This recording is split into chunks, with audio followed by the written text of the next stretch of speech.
Olá, é um prazer estar aqui com você hoje. Eu sou Jaqueline Huguete e vim falar sobre nutrição vegetariana para o CRN4, para o CRN4 Consciência. Vamos falar sobre como entender um pouquinho do passado do sistema de alimentação vegetariana e nos preparar para o futuro que nos espera no nosso atendimento de cada dia. Eu sou Jaqueline Huguete, formada pela UERJ, atendo em consultório particular há mais de 20 anos, já tendo atendido mais de 10 mil pessoas.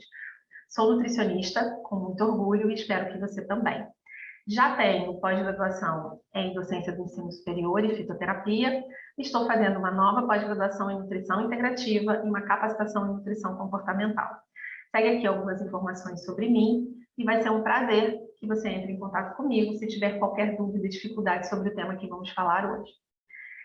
Vamos falar um pouquinho sobre como nós, na faculdade, recebemos muito mais informações sobre uma alimentação onívora do que sobre qualquer outro sistema de alimentação. Só que tem sido uma crescente, a gente observa isso no Brasil e no mundo, das pessoas mudarem os sistemas de alimentação por diversos motivos, sejam eles espirituais, culturais, de sustentabilidade, financeiros, ou apenas porque entendem que mudanças de alimentação são necessárias para melhorar a sua saúde ou ganhar um pouco mais de consciência em relação àquilo que se escolhe para ingerir. E nós, nutricionistas, somos os profissionais habilitados para fazer qualquer tipo de orientação, desde que nós também nos sintamos aptos a fazer isso. E no caso da alimentação vegetariana, tem sido a busca individual nesse tema, para que você se sinta apto e seguro para ajudar o seu paciente a fazer esse processo de transição e ainda fazer todos os ajustes nutricionais que ele precisar. Vamos entender um pouco sobre o passado e como chegamos até hoje numa alimentação onívora e se nossa história remete mais ao vegetarianismo ou mais à alimentação onívora. O termo vegetarianismo, ele deriva de uma palavra em latim que significa estar vivo ou ser vivo. Não significa comer vegetais, como muitas vezes a gente imagina. Parece que é uma tradução literal, mas o que significa vegetarianismo na tradução literal vinda do latim significa estar vivo ou ser vivo. E falando sobre a história dessa alimentação, o Homo erectus foi considerado o primeiro caçador dentro da evolução da espécie humana.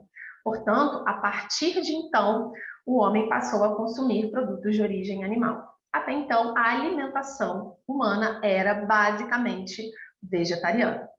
No início das práticas agrícolas, com o início inclusive do sedentarismo, quando o homem passou a fixar local onde ele morava e ele teria acesso a esse alimento que seria plantado e colhido, passou também a domesticação de animais, não só para convívio com os humanos, como para fins de alimentação, desde leite, produção dos derivados e o consumo da carne desses animais. Em 3200 a.C., no Egito, se acreditava que não consumir carne facilitaria a reencarnação. Então, a alimentação onívora não era estimulada. Já no século VI a.C., o filósofo Pitágoras acreditava que a alimentação vegetariana era a alimentação mais indicada para o ser humano. Portanto, foi desenvolvida através dele uma dieta chamada pitagórica, que levou esse nome durante muitos anos, que na verdade era uma alimentação vegetariana. Já os gregos acreditavam que comer carne seria prejudicial para a saúde física e mental. Ao longo da história da Grécia, isso foi mudando, mas inicialmente os gregos acreditavam nessa teoria. Já ainda um pouco mais à frente, Leonardo da Vinci, no século XV, defendia que não havia distinção entre assassinar humanos e animais. Logo, a alimentação vegetariana também estava bastante em voga nesse momento. Já com Darwin, no século XIX, ele mostrou que seres humanos não são fundamentalmente diferentes de outros animais, portanto, comer outros animais não era justificável. Novamente se levantou a bandeira da alimentação vegetariana ou essencialmente vegetariana. No século XX, já bem perto de nós, houve grande influência do Mahatma Gandhi, que teve uma influência no mundo todo como estilo de vida e práticas de saúde e equilíbrio físico e mental.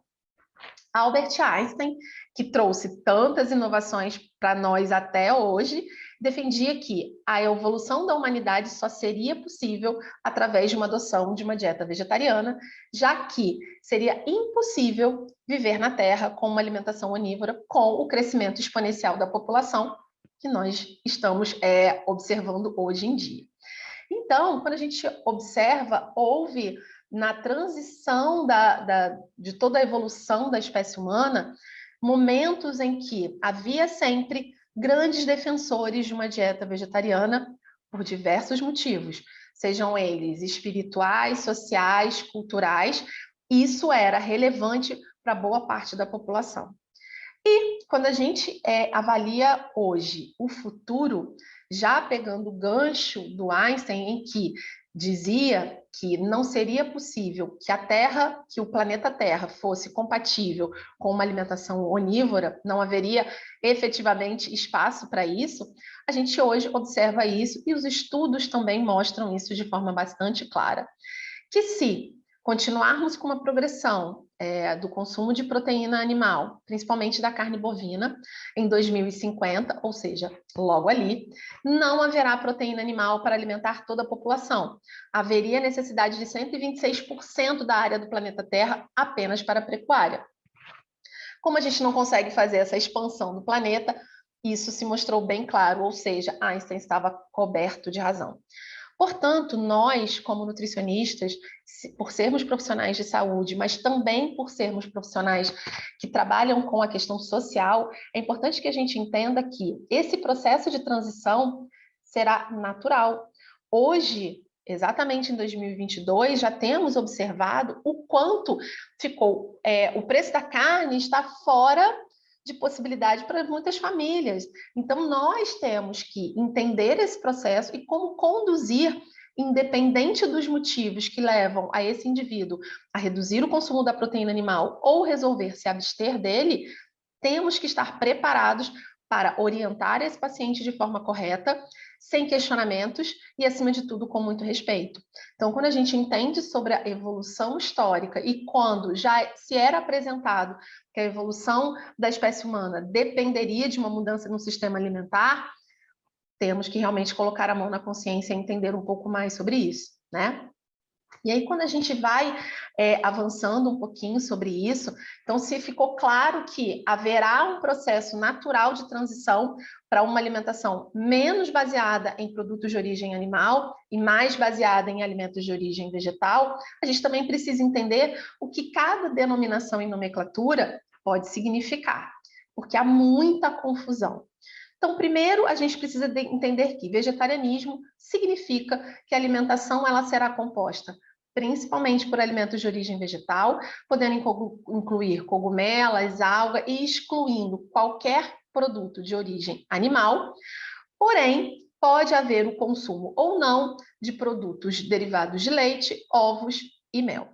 E aí, isso acaba gerando bastante confusão quando o paciente se apresenta a você no consultório e, às vezes, ele não sabe determinar qual a nomenclatura do sistema alimentar que ele está buscando.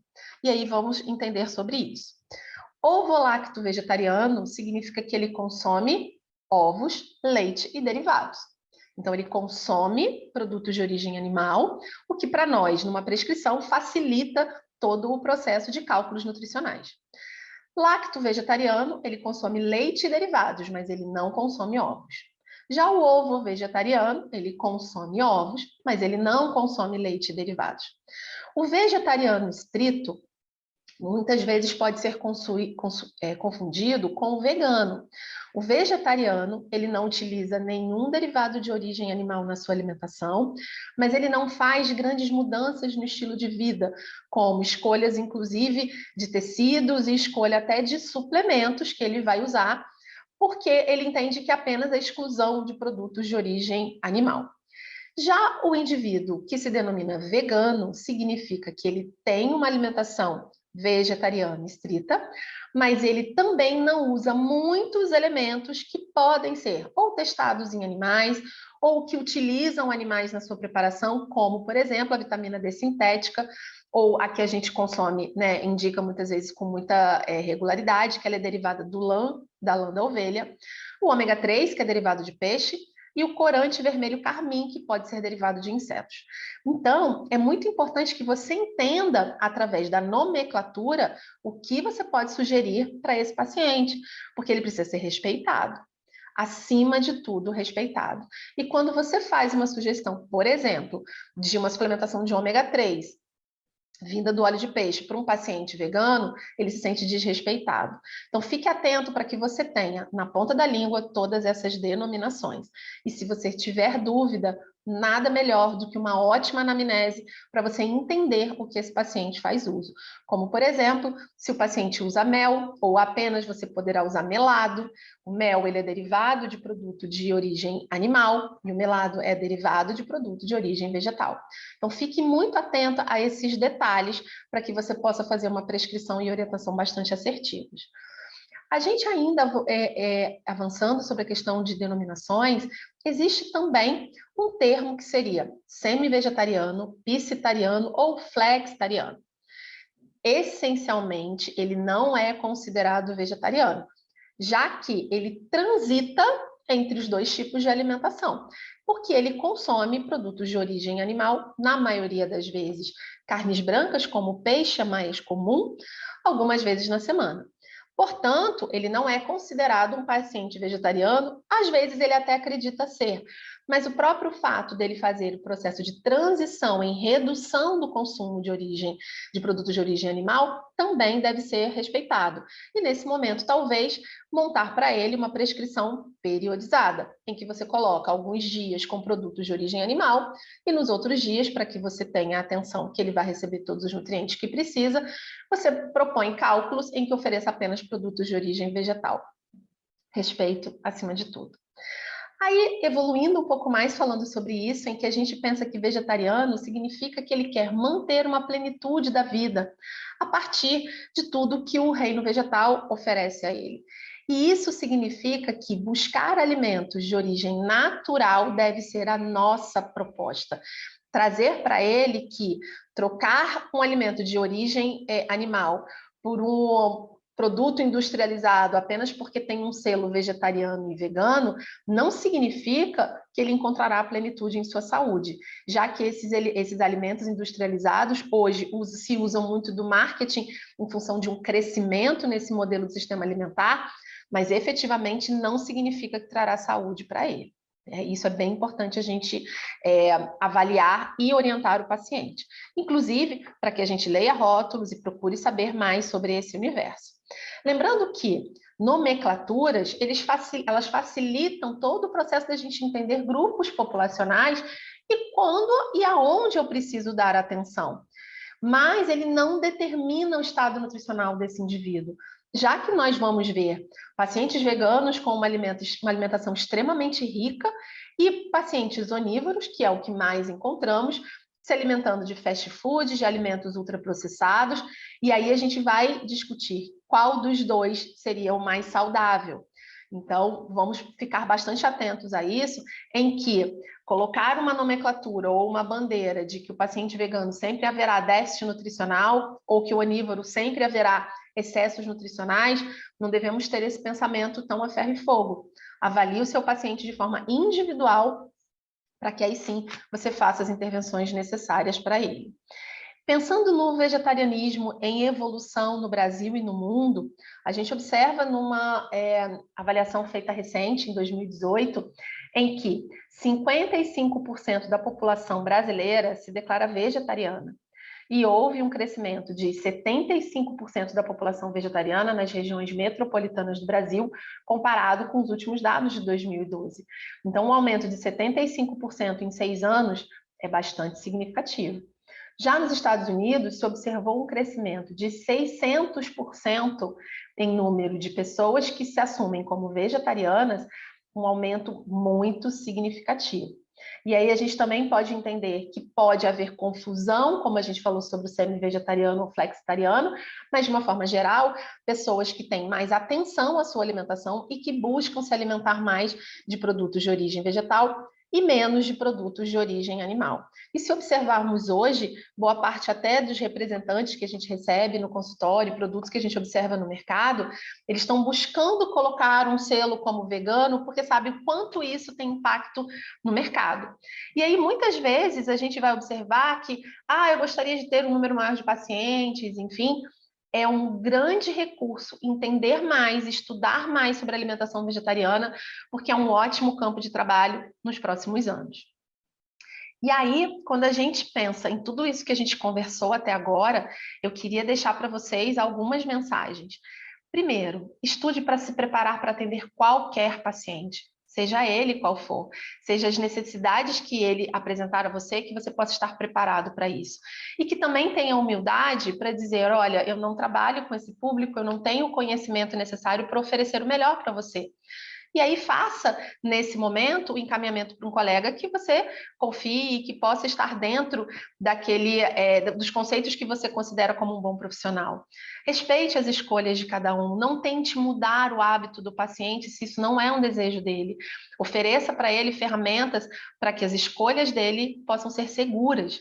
Se coloque sempre no lugar do paciente, novamente, com respeito, entregue a ele aquilo que você gostaria de receber. Faça sempre uma boa anamnese. Eu uso no consultório um recurso de enviar um questionário prévio, o que me prepara, de certa forma, para atender um paciente de primeira vez e saber se eu tenho dificuldade em determinadas queixas que ele apresenta, eu posso estar mais bem preparado para recebê-lo, né? Permita-se você, como nutricionista, abrir os seus horizontes, vá a restaurantes vegetarianos e veganos, procure receitas, experimente, entenda a forma de preparo para que você esteja preparada para oferecer o melhor para ele. E quando muitas vezes a gente reclama de que outros profissionais ou outros indivíduos estão ocupando o lugar do nutricionista, esse lugar só está vago porque muitas vezes nós deixamos.